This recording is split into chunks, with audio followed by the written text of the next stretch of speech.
स्त्रिंशो अध्यायः 33वां अध्याय। ऋषि बोले, हे हिमालय, शिवजी जगत के पिता कहे गए और पार्वती जगत की माता मानी गई है, इसीलिए आप अपनी कन्या महात्मा शंकर को प्रदान कर दीजिए। हे हिमालय, ऐसा करने से आपका जन्म सफल हो जाएगा। आप जगत गुरु के भी गुरु हो जाएंगे, इसमें संदेह नहीं है। ब्रह्मा जी बोले, हे मुनीश्वर, ऋषियों के इस प्रकार के वचन को सुनकर उन्हें प्रणाम कर हाथ जोड़कर गिरिराज यह कहने लगे।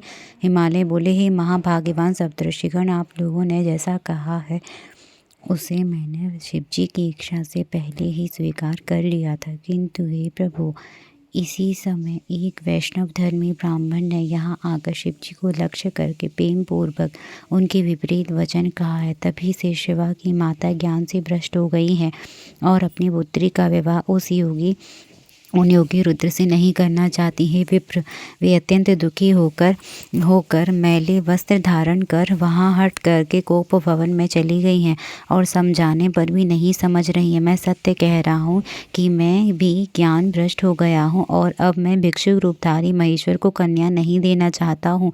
ब्रह्मा जी बोले, हे मुने, शिव की माया मोह से मोहित शैलराज इस प्रकार कहकर चुप हो गए और मुनियों के बीच बैठ गए। उसके बाद उन सभी सप्तऋषियों ने शिव माया की प्रशंसा करके उन मैना के पास अरुंधति को भेजा। पति की आज्ञा पाकर ज्ञानदात्री अरुंधति शीघ्र ही वहाँ गई जहाँ मैना और पार्वती थी। वहाँ जाकर अरुंधति ने शोक से मूर्छित होकर पृथ्वी पर सोई हुई मैना को देखा। तब उन पार्वती ने पतिव्रता ने सावधानी पूर्वक हित कर वचन कहा। अरुंधति बोली, हे साध्वी मैनके, उठिए, मैं अरुंधति आपके घर आई हूँ तथा कृपालु सप्तऋषिगण भी आए हुए हैं। ब्रह्मा जी बोले, अरुंधति का स्वर सुनकर शीघ्रता से उठकर महालक्ष्मी के समान तेज युक्त अरुंधति को सिर झुकाकर प्रणाम करके मेनका कहने लगी। मीना बोली, अहो, आज हम पुण्यवानों का यह कितना बड़ा पुण्य है जो जगत के विधाता की पुत्र एवं वशिष्ठ की पत्नी मेरे घर आई है। हे देवी, आप किस लिए आई हैं, उसे मुझसे विशेष रूप से कहिए। पुत्री पार्वती सहित मैं आपकी दासी के समान हूँ, आप कृपा कीजिए। ब्रह्मा जी बोले, जब मैना ने इस प्रकार वचन कहा तब साध्वी अरुंधति उन्हें बहुत समझाकर प्रेम पूर्वक वहाँ गई जहाँ सप्तऋषिगण विराजमान थे। इधर वाक्य विशारद सभी महर्षिगण भी शिव के चरण युगल का स्मरण करके आदर के साथ गिरिराज को समझाने लगे। ऋषि बोले, हे शैलराज, आप हम लोगों का शुभ कारक वचन सुने। आप पार्वती का विवाह शिव के साथ कर दीजिए और संहार करता शिवजी के ससुर बन जाइए। तारकासुर के वध के निमित्त ब्रह्मा जी ने इस विवाह को करने के लिए उन अयाचक सर्वेश्वर से इस प्रयत्न पूर्वक प्रार्थना की। यद्यपि योगियों में श्रेष्ठ होने के कारण सदाशिव इस दास संग्रह कार्य के लिए उत्सुक नहीं है, किंतु ब्रह्मा जी के द्वारा बहुत प्रार्थना करने पर वे आपकी कन्या ग्रहण करेंगे। आपकी कन्या ने भी शिवजी को वर रूप में प्राप्त करने हेतु बड़ा किया है, इसीलिए उन्होंने उसे वर दिया है।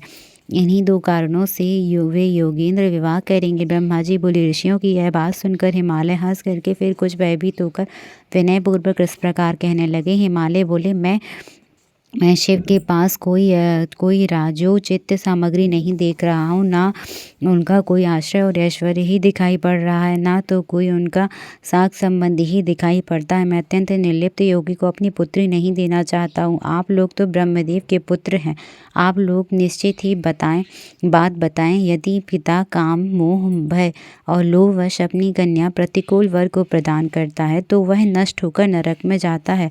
मैं स्वेच्छा से इस कन्या को शंकर को नहीं दूंगा। हे ऋषियों, अब जो उचित विधान हो उसे आप लोग करें। ब्रह्मा जी बोले, हे मुनीश्वर, हिमालय के इस प्रकार के वचन को सुनकर उन ऋषियों में वाक्य विशारद वशिष्ठ जी उनसे कहने लगे। वशिष्ठ जी बोले, हे शैलेंद्र, आप मेरी बात सुनिए, जो आपके लिए सर्वथा हितकर, धर्म के अनुकूल, सत्य और इस लोक तथा परलोक में आनंद प्रदान करने वाली है। ही शैल, लोक और वेद में 3 प्रकार के वचन होते हैं। शास्त्र का ज्ञाता अपने निर्मल ज्ञान रूपी नेत्र से उन सबको जानता है। जो वचन सुनने में सुंदर लगे, वह असत्य और अहितकारी हो, ऐसा वचन बुद्धिमान शत्रु बोलते हैं।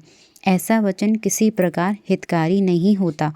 जो वचन आरंभ में अप्रिय लगने वाला हो किंतु परिणाम में सुखकारी हो, ऐसा वचन दयालु और धर्मशील बंधु ही कहता है। सुनने में अमृत के समान, सभी काल में सुखदायक, सत्य का सार स्वरूप तथा हितकारक वचन श्रेष्ठ होता है। हे शैल, इस प्रकार सुनने में अमृत के समान, सभी काल में सुखदायक, सत्य का सार स्वरूप तथा हितकारक वचन श्रेष्ठ होता है। हे शैल, इस प्रकार 3 प्रकार के वचन नीति शास्त्र में कहे गए हैं। अब आप ही बताइए कि इन 3 प्रकार के वचनों में हम लोग किस प्रकार का वचन बोलें जो आपके अनुकूल हो। देवताओं के स्वामी शंकर जी ब्रह्म ज्ञान से संपन्न हैं, रजोगुणी संपत्ति से विहीन हैं। उनका मन तत्व ज्ञान से समुद्र में सदा निमग्न रहता है। ऐसे ज्ञान तथा आनंद के ईश्वर सदाशिव को रजोगुणी वस्तुओं की इच्छा किस प्रकार हो सकती है।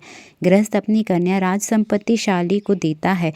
पिता यदि अपनी कन्या किसी दीन दुखी को देता है तो वह कन्या घाती होता है, अर्थात उसे कन्या के वध का पाप लगता है।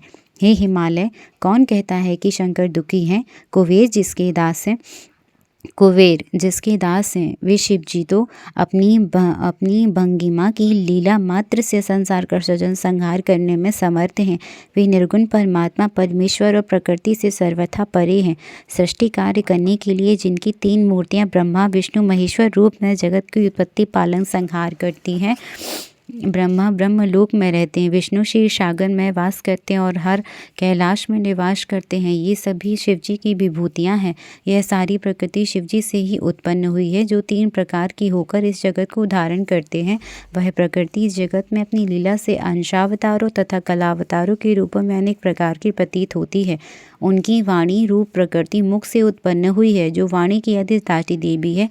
उनकी लक्ष्मी रूप की प्रकृति वक्षस्थल से आविर्भूत हुई है, जो संपूर्ण संपत्ति की अधिष्ठात्री है। उनकी शिवा नाम की प्रकृति देवताओं के तेज से प्रादुर्भूत हुई है, जो सभी दानवों का वध कर देवताओं को महालक्ष्मी प्रदान करती है। ये ही शिवा इनके पूर्व कल्प में दक्ष की पत्नी उदर से जन्म लेकर सती नाम से विख्यात हुई। दक्ष ने शंकर जी को ही दिया था, किंतु इस जन्म में के पिता के द्वारा शिवजी की निंदा सुनकर उन्होंने उस जन्म में अपने शरीर को योग के द्वारा त्याग दिया। वही शिवा अब इस समय आपके द्वारा मैना के गर्भ से उत्पन्न हुई हैं। हे शैलराज, इस प्रकार वे शिवा प्रत्येक जन्म में शिवजी की पत्नी रही हैं। वे प्रतिकल्प में बुद्धि स्वरूपा तथा ज्ञानियों की माता हैं। वही सिद्धा सिद्धिदात्री एवं सिद्धि स्वरूपिणी रूप से सदा प्रादुर्भूत होती हैं। शिवजी की सती की अस्थि तथा उनकी चित्ता की भस्म उनके प्रेम के कारण स्वयं धारण करते हैं।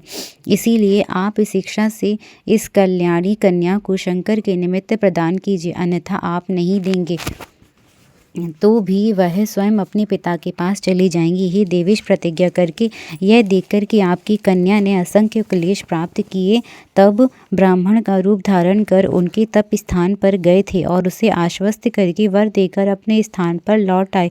हे पर्वत, उनकी प्रार्थना करने पर ही वे शिवजी आपसे शिवा को मांग रहे हैं। उस समय आप दोनों ने शिव भक्ति में निरत रहने के कारण उन्हें पार्वती को देना स्वीकार भी कर लिया था। किंतु हे गिरीश्वर, अब आप दोनों की ऐसी विपरीत बुद्धि क्यों हो गई है, इसे बताइए। जब सदाशिव पार्वती की प्रार्थना हेतु तुम्हारे पास आए थे और तुमने उसे अस्वीकार कर दिया, तब यहाँ से लौटकर उन्होंने हम ऋषियों को तथा अरुंधति को शीघ्र ही भेजा है। इसीलिए हम लोग आपको उपदेश देते हैं कि आप इस पार्वती को शीघ्रता से रुद्र को प्रदान कीजिए। हे शैल, ऐसा करने से आपको महान आनंद की प्राप्ति होगी। हे शैलेंद्र, यदि आप इस सेवा को शिव के लिए अपनी इच्छा से नहीं देंगे तो भी भवितव्यता के बल से यह विवाह अवश्य ही होगा। हे तात, इन शंकर ने तप करती हुई इस शिवा को वरदान दिया है, इसीलिए ईश्वर की प्रतिज्ञा कभी निष्फल नहीं होती। जब ईश्वर के उपासक महात्माओं की प्रतिज्ञा कभी विफल नहीं होती, तो फिर सारे संसार के अधिपति इन ईश्वर की प्रतिज्ञा की बात ही क्या है। जब अकेले महेंद्र ने लीला से ही पर्वत के पंख काट डाले और पार्वती ने अकेले ही मेरु का शिखर ढहा दिया, तो इन सर्वेश्वर की प्रतिज्ञा कैसे निष्फल हो सकती है। हे शैलेंद्र, एक के कारण सारी संपत्ति का नाश नहीं करना चाहिए। यह सनातनी श्रुति है कि कुल की रक्षा के लिए एक का त्याग कर देना चाहिए। हे शैलेश्वर, पूर्व काल में अनरण्य नामक राजेश्वर से अपनी कन्या ब्राह्मण को देकर उनके शाप के भय से अपनी संपत्ति की रक्षा की थी। ब्राह्मण के शाप से भयभीत हुए उस राजा ने नीति शास्त्र के ज्ञाता गुरुजनों ने एवं श्रेष्ठ बंधुओं ने समझाया कि हे शैलराज, इस प्रकार आप भी अपनी इस कन्या को शिव के निमित्त देकर समस्त बंधु वर्गों की रक्षा कीजिए तथा देवताओं को अपने वश में कीजिए। ब्रह्मा जी बताते हैं कि वशिष्ठ के इस वचन को सुनकर कुछ हंस करके व्यथित हृदय से उन्होंने राजा अनरण्य का वृतांत पूछा। हिमालय बोले, हे ब्रह्मन, वह अनरण्य राजा किसके वंश में उत्पन्न हुआ था और उसने अपनी कन्या को देकर किस प्रकार संपूर्ण संपत्ति की रक्षा की थी। ब्रह्मा जी बताते, हिमालय के इस प्रकार के वचन को सुनकर वशिष्ठ जी प्रसन्नचित्त होकर राजा अनरण्य का सुखदायक वृतांत उनसे कहने लगे। जय जय श्री शिव महापुराण 33वें अध्याय की जय हो। हर हर महादेव, हर हर